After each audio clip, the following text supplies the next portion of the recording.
کچھ باتیں آپ کے سامنے بیان کر دی ہیں جو اس حدیث کی تشریح کر رہی ہیں۔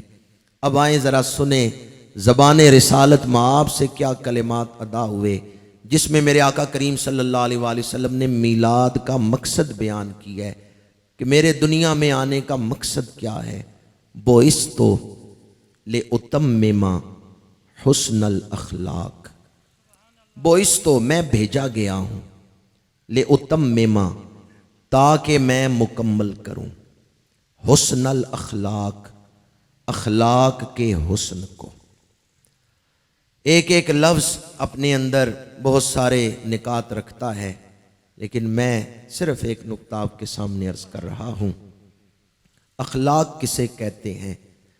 میرا قد کتنا لمبا ہے، جسم کتنا موٹا ہے، یہ خلق ہے، اور میرا رویہ کیسا ہے، معاملات کیسے ہیں، طبیعت میں نرمی ہے کہ سختی ہے، دوسروں کے لیے نفع بخش سوچ ہے یا پھر ہر وقت غیبت چغلی اس میں رہتا ہوں۔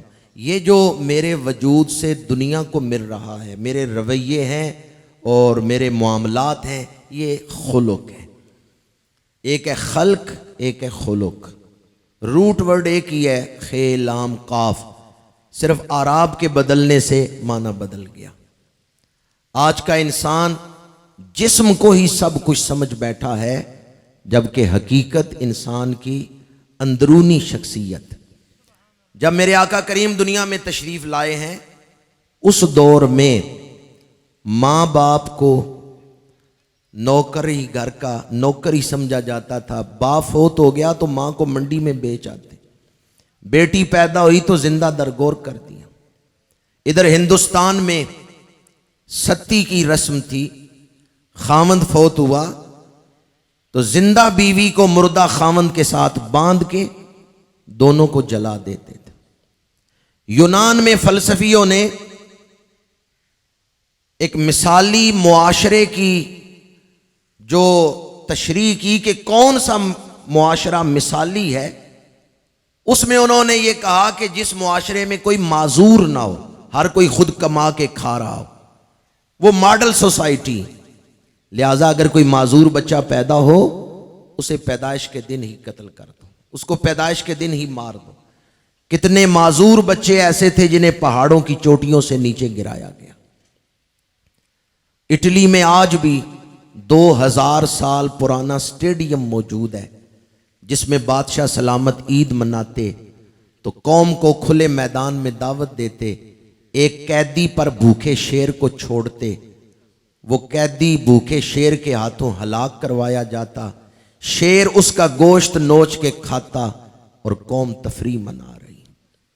6 صدی عیسوی میں افریقہ کی حالت یہ تھی، امیر افریقی غریبوں کی بستیوں میں جاتے اور ان کے جسم سے گوشت کاٹ کے شکار کر کے جسم سے گوشت کاٹ کے کھاتے۔ ایک انسان دوسرے انسان کو شکار کر رہا۔ یہ 6 صدی عیسوی میں حضور کی آمد سے پہلے دنیا کی حالت، ایک طائرانہ جائزہ میں نے آپ کے سامنے پیش کی ہے۔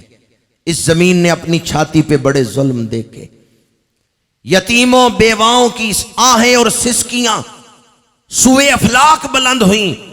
پروردگار کوئی ایسی رحمت نازل کر جو اس ظلم کو بدل دے، اس نظام کو بدل دے، جو یتیموں اور بیواؤں کی دستگیری کرے۔ 12 ربیع الاول کی صبح میرے اور آپ کے آقا کریم جب اس دنیا میں تشریف لا رہے تھے، وہ بھیجنے والا رب فرما رہا تھا وما ارسلناک الا رحمت للعالمین۔ وہ دیکھو نور برساتا عرب کا تاجدار آیا، ملی راحت غلاموں کو یتیموں کو قرار آیا۔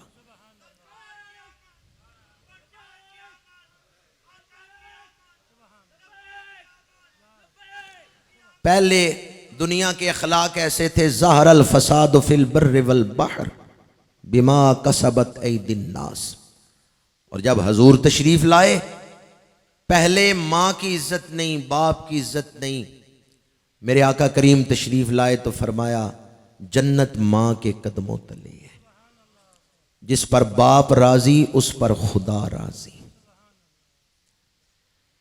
ایمان پر خاتمے کے کچھ وظائف ہیں جن کی وجہ سے ایمان پر خاتمہ نصیب ہوتا ہے۔ کچھ اعمال ایسے ہیں جن کی نحوست سے آخری دم ایمان برباد ہو جاتا ہے۔ جو آدمی سود کھائے توبہ نہ کرے، اندیشہ ہے مرتے دم کلمہ نصیب نہیں ہوگا۔ جو نشہ کرے اس حال میں کہ اس کے منہ سے بدبو آ رہی ہے نشے کی، اسرائیل اسے لینے آ گئے، اندیشہ ہے ایمان ضائع ہو جائے گا۔ جس نے ماں باپ پہ ہاتھ اٹھایا، ماں باپ کو اذیت دی، مرتے دم کلمہ نصیب نہیں ہوگا۔ ہاں اگر اس نے توبہ کر لی، ماں باپ کی خدمت کی، راضی کیا ان کو، اللہ معاف کرنے والا۔ کچھ اعمال ایسے ہیں جن کی نحوست سے ایمان برباد ہو جاتا ہے، کچھ اعمال ایسے ہیں جن کی برکت سے آخری دم کلمہ نصیب ہو جاتا ہے۔ جس نے ماں باپ کی خدمت کی، ماں باپ کو راضی کیا، مرتے دم اس کی زبان پہ کلمہ جاری ہو جاتا ہے۔ ماں باپ کو صرف دنیاوی نقطہ نظر سے ہی نہ دیکھیں کہ ماں باپ کے ساتھ میری دنیا جڑی ہوئی ہے، نہیں، ماں باپ کے ساتھ آخرت بھی جڑی ہوئی ہے۔ حدیث پاک ہے، میرے آقا کریم نے فرمایا ہما جنتوں کا و ناروں کا، تمہارے والدین تمہاری جنت بھی ہے، تمہارا دوزخ بھی ہے۔ والدین کو صرف دنیا داری کی نظر سے نہ دیکھیں، والدین کے ساتھ آخرت کا تعلق بھی ہے۔ قیامت کے دن جس کے عقیدے ٹھیک ہوں، عبادات پوری ہوں، لیکن معاملات ٹھیک نہیں، وہ جنت کی طرف ایک قدم بھی نہیں اٹھا سکتا جب تک کہ معاملات کے پرچے میں پاس نہیں ہوگا۔ میرے آقا کریم نے فرمایا ہما جنتوں کا و ناروں کا، تیرے والدین تیرے لیے جنت بھی ہیں، تیرا دوزخ بھی ہے۔ ماں کے قدموں تلے جنت، باپ کی رضا میں رب کی رضا۔ اب آپ مجھے بتائیں ان دونوں میں پھر زیادہ شان کس کی ہے، باپ کی یا ماں کی؟ جی چند لوگ ہی بولیں۔ دوبارہ حدیث پڑھ رہا ہوں، ماں کی خدمت سے جنت مل رہی ہے، باپ کی خدمت سے رب کی رضا مل رہی ہے۔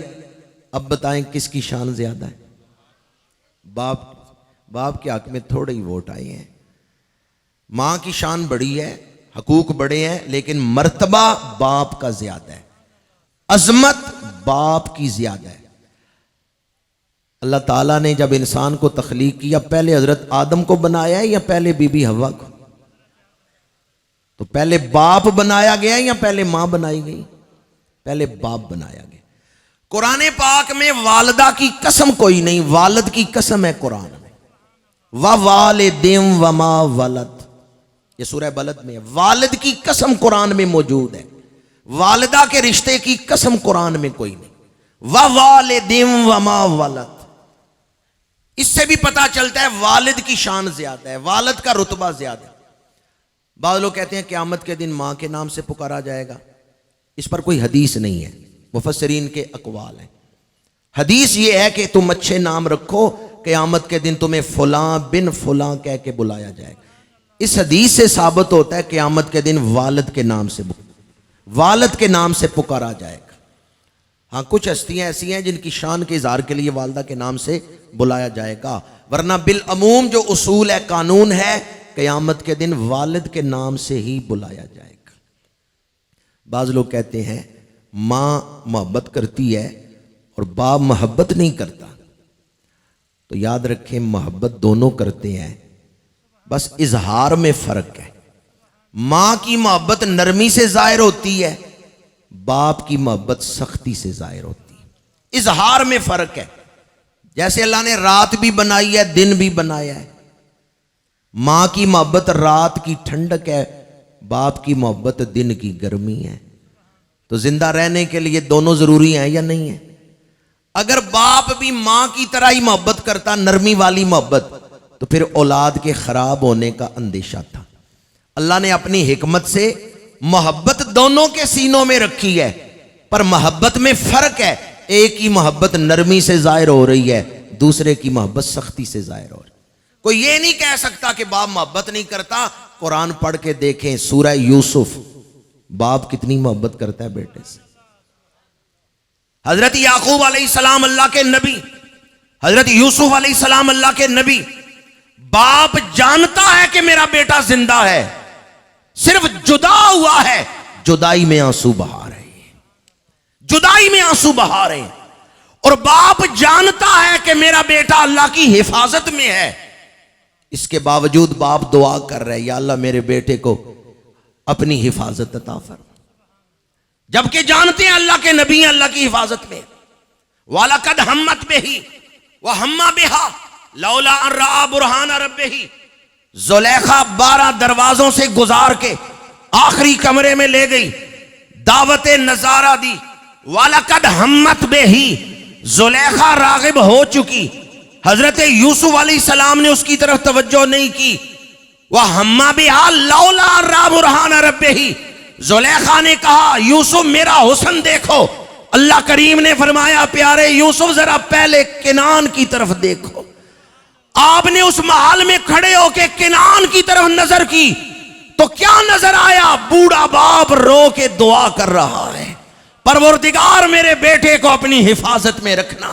حضرت یوسف دروازے کی طرف دوڑ پڑے، باپ کو روتا ہوا دیکھا ہے، باپ کی دعا سنی ہے، پشت پہ باپ کی دعا ہے۔ زلیخا نے کہا دروازوں کو تو تالے لگے ہیں، یہ کیسے کھلیں گے؟ پشت پہ باپ کی دعا ہے، نبی دوڑ رہے ہیں، دروازے کھلتے جا رہے ہیں۔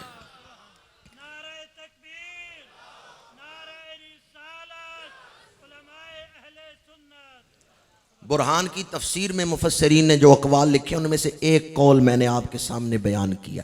12 رکوع ہیں سورت کے اور بہت سارے مضامین ہیں سورت میں، لیکن پس منظر میں باپ اور بیٹے کی محبت چل رہی ہے۔ حضرت ابراہیم، حضرت اسماعیل علیہ السلام، کوئی کہہ سکتا ہے باپ اور بیٹے میں محبت نہیں؟ کمال درجے کی محبت۔ تو قرآن نے کتنے واقعات بیان کیے ہیں جن میں باپ اور بیٹے کی محبت کو بیان کیا۔ اگر آج تک آپ نے اس بات کی طرف توجہ نہیں دی کہ میرا باپ میرے لیے کتنے دکھ برداشت کر رہے ہیں، تو آپ نے حق مارا ہے اپنے باپ کا۔ اگر آج تک آپ نے اپنے والدین کی طرف توجہ نہیں دی کہ میری بے توجہی سے ماں باپ کو صرف چیزوں کی ضرورت نہیں، ماں باپ کو آپ کے ساتھ کی ضرورت ہے، ان کے پاس بیٹھیں، ان کا دکھ بانٹیں۔ آج کے نوجوان کے پاس وقت ہے کہ وہ رات 2 بجے تک، رات گئے تک موبائل چلا سکتا ہے، اس کے پاس 10 منٹ نہیں کہ باپ کے پاس بیٹھے۔ ایک نوجوان کہنے لگا میرا باپ مجھے غصے سے بولتا ہے تو میں بھی غصے سے جواب دیتا ہوں۔ میں نے کہا باپ نرمی سے بولے، تو ادب کرے، اس میں کیا کمال ہے؟ کمال تو یہ ہے باپ غصے سے بولے تو نرمی سے جواب دے، باپ غصے سے بولے تو نرمی سے جواب دے، پھر پتا چلے تو نے شریعت کا احترام کیا ہے۔ آخری بات کر رہا ہوں، آپ میں سے کوئی بیمار ہو، دوائیاں کر کر کے تھک گیا ہو، یا روزگار کے مسائل ہوں، پریشانی ہو، تنگ دستی ہو، یا پھر گناہوں پر وہ دل جم چکا ہو، دل ہٹتا نہیں، نفس امارہ کی تربیت نہیں ہو رہی، ایک وظیفہ بتا رہا ہوں۔ وظیفہ پڑھنے والا نہیں، کرنے والا ہے۔ اپنے ہاتھوں سے اپنے ماں باپ کے میلے کپڑے دھوئیں۔ 1-2 ساتھیوں نے تائید کی ہے کہ ہمارے ہاں دیہاتوں میں بچیاں کپڑے دھو دیتی ہیں، بہو بیٹیاں، شہروں میں لوگوں نے نوکرانیاں رکھی ہیں، وہ کپڑے دھو دیتی ہیں۔ کبھی خیال ہی نہیں آیا باپ میرا ہے، میں خود چلیں پورا ہفتہ نہیں، پورا مہینہ نہیں، کبھی کسی ایک دن وظیفہ سمجھ کے دھوئیں، مہینے میں 1 دن ہی صحیح باپ کا میلا کرتا اپنے ہاتھوں سے دھوئیں۔ آپ کو محسوس ہوگا میل کپڑوں سے نہیں نکل رہی، میل آپ کے دل سے نکل رہی۔ وہ گیلے ہاتھ، جب آپ نے کپڑے دھوئے، کپڑے بچھا دیے خشک کرنے کے لیے، ان گیلے ہاتھوں کو پھیلا کے دعا مانگے، یا اللہ میں نے باپ کے میلے کپڑے دھوئے ہیں، تجھے راضی کرنے کے لیے میری دعا قبول فرما لے۔ کر کے تو دیکھیں۔ آج کی اس محفل کا یہ ایک تحفہ، اس فقیر کا یہ تحفہ، اتنا سفر کر کے آیا ہوں، 5 گھنٹے سفر کر کے آپ تک پہنچا ہوں، ایک تحفہ دے رہا ہوں۔ اگر کسی ایک شخص نے بھی میری اس بات کو دل میں جگہ دی، میں سمجھتا ہوں میرے سفر کا مقصد پورا ہو گیا۔ کسی ایک دن باپ کا میلا کرتا اپنے ہاتھوں سے دھوئیں، وہ گیلے ہاتھ رب کی بارگاہ میں پھیلائیں، جو سکون آپ کو آئے گا نا، یہ دعا کی قبولیت کا وقت ہوگا کہ یا اللہ تیری رضا کے لیے میں نے یہ خدمت کی ہے، میری دعا کو قبول کر لے۔ اللہ تعالی ہمیں اس دور کے فتنوں سے محفوظ رکھے، مکانوں کو گھر بنانے کی توفیق عطا کرے۔ مکان اینٹوں سے بنتے ہیں، سیمنٹ سریے سے مکان بنتے ہیں، گھر ایک دوسرے کا احساس کرنے سے، گھر اچھے اخلاق سے بنتے۔ اپنے گھر میں یہ حدیث لکھوا کے لگا دیں، میرے آقا کریم نے فرمایا جو بڑوں کا ادب نہ کرے، چھوٹوں پہ شفقت نہ کرے، وہ ہم میں سے نہیں۔ گھر میں آپ خوبصورت سینریاں لگاتے ہیں یا اور چیزیں ڈیکوریشن کے لیے لگاتے ہیں، حدیث کیوں نہیں لگا دیتے کہ جو بڑوں کا ادب نہ کرے، چھوٹوں پہ شفقت نہ کرے، وہ ہم میں سے نہیں۔ اللہ جس پہ کرم کرنا چاہتا ہے اس کو نرمی عطا فرماتا ہے، یہ بھی حدیث ہے۔ فَبِمَا رَحْمَةٍ مِّنَ اللَّهِ لِنْتَ لَهُمْ وَلَوْ كُنْتَ فَظًّا غَلِيظَ الْقَلْبِ لَانفَضُّوا مِنْ حَوْلِكَ۔ یہ آیت ہے جو میں نے آپ کے سامنے پڑھی۔ اللہ کریم نے فرمایا محبوب اللہ کی بڑی رحمت ہے آپ پر، سراپا رحمت اس نے بنایا آپ کو کہ آپ کا دل نرم ہے۔ صحابہ کرام کے لیے بھی اور دشمنوں کے لیے بھی آپ کا دل نرم۔ میں اپنی گفتگو کو ان الفاظ پہ سمیٹتا ہوں، 40-45 منٹ ہو رہے ہیں مجھے گفتگو کرتے ہوئے۔ میری ساری گفتگو کا یہی پیغام ہے، لوئے لوئے پر لے کڑیے جے تد پانڈا پرنا، شام پئی بن شام محمد کر جاندی نے ڈرنا، اج سا وی نے کھلے راہ وی نے، اے ٹو انوکھڑے ٹکڑے نہیں، کبھی یاد کریں گے اس وقت کو پھر یہ وقت نہیں ہاتھ آئے گا۔ آج موقع ملا، ٹو ٹکڑا سمجھتے ہیں، موقع بن گیا۔ اج سا وی نے کھلے راہ وی نے، اے ٹو انوکھڑے ٹکڑے نہیں، ٹر پویے تے پینڈے مک جاندے، گھر بیٹھیاں تے پینڈے مکنے نہیں۔ اور عارف کھڑی کہتے ہیں کہ سوڑی گلی تے کنے ٹوئے، ایتھے ٹہ ٹہ پین نروئے، سنبھل کے پیر رکھیوں جنیاں ایتھے عجب تماشے ہوئے، سنبھل کے پیر رکھیوں جنیاں ایتھے عجب تماشے ہوئے۔ اللہ تعالی ہمیں فکر آخرت عطا فرمائے، اس دور کے فتنوں سے محفوظ رکھے۔ بڑی پیاری بات قبلہ پیر صاحب آگے فرما رہے تھے کہ آپ صرف اپنے گھر کی فکر کر لیں، کو انفسکم و اہلیکم نارا، باقی سب کو چھوڑ دیں، صرف اپنے گھر کی اصلاح کر لیں تو اس کی برکت سے معاشرے تک خود بخود خیر پہنچنا شروع ہو جائے گی۔